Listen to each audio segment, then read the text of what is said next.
fantásticas historias de crueles piratas como el temerario Francis Drake, pero pocos saben que en una de sus travesías pasó por el puerto de Guayaquil.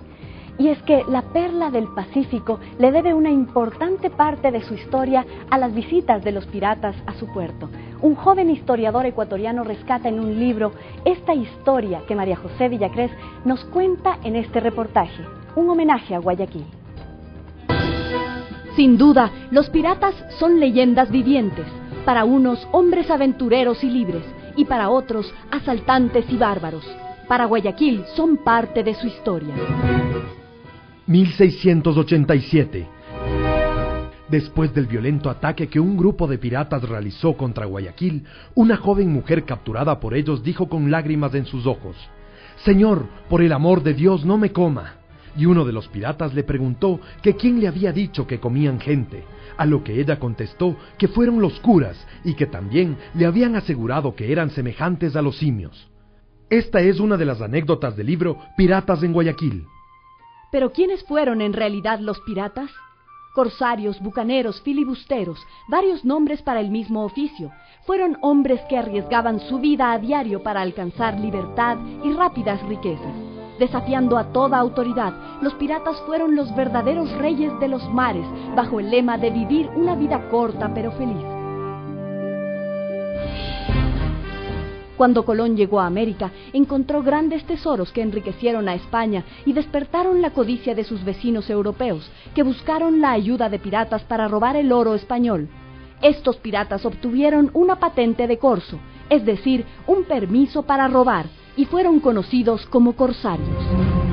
Varios piratas y corsarios pasaron por el Golfo de Guayaquil, como el temido y sangriento Drake, el dragón, más conocido entre la realeza como Sir Francis Drake. Piratas y corsarios venían desde Europa y cruzaban hacia el Pacífico por el Estrecho de Magallanes para luego subir por la costa hacia Panamá. La ubicación de Guayaquil en la Ruta de la Plata la transformó en un puerto interesante para los piratas. Era el último puerto grande antes de su larga travesía para llegar a Panamá. En 1687 la mayor parte de Guayaquil se quemó. Lo que se dice es que los piratas la incendiaron deliberadamente, pero según Sebastián Donoso, el siniestro fue accidental. Este apasionado de la historia ecuatoriana tardó 10 años en empaparse de las aventuras de los piratas que pasaron por nuestras costas. Su libro Piratas en Guayaquil cuenta qué ocurrió en el ataque a la ciudad.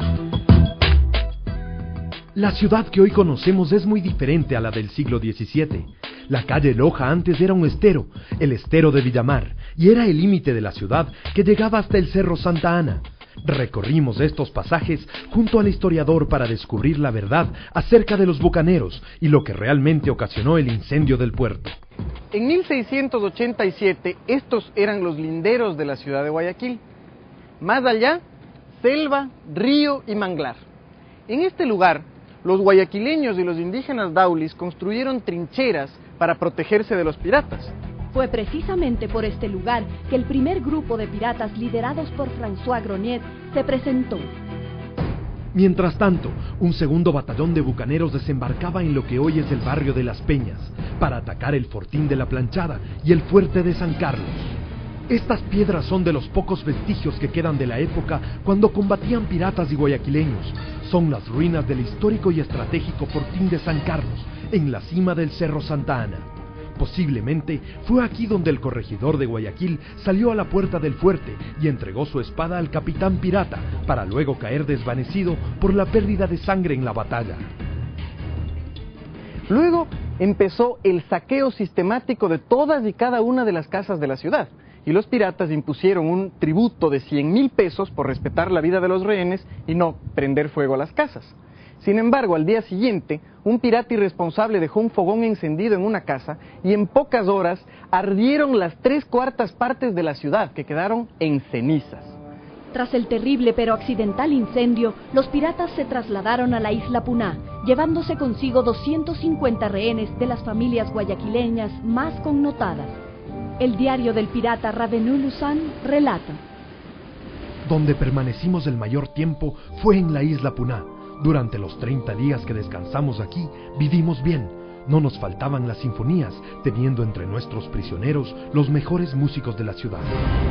Con el pago de una parte del rescate exigido, los piratas se retiraron en sus barcos a mar abierto, donde combatieron por una semana con una armada enviada desde el Callao, entre la Isla del Muerto y la Isla Puná.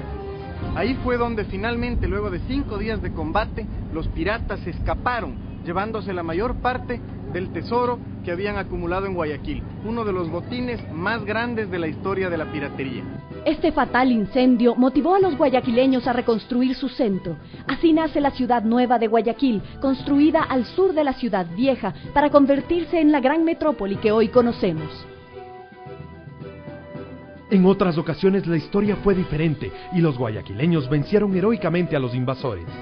Así pasó con el almirante Brown, que no tuvo cuidado, lo descubrieron y los acribillaron aquí en Guayaquil, lo capturaron a él, lo masacraron y los muertos fueron enterrados en un convento que estuvo antes de que se construya ahí el Museo Municipal, y cuando lo construyeron salieron cientos de cráneos.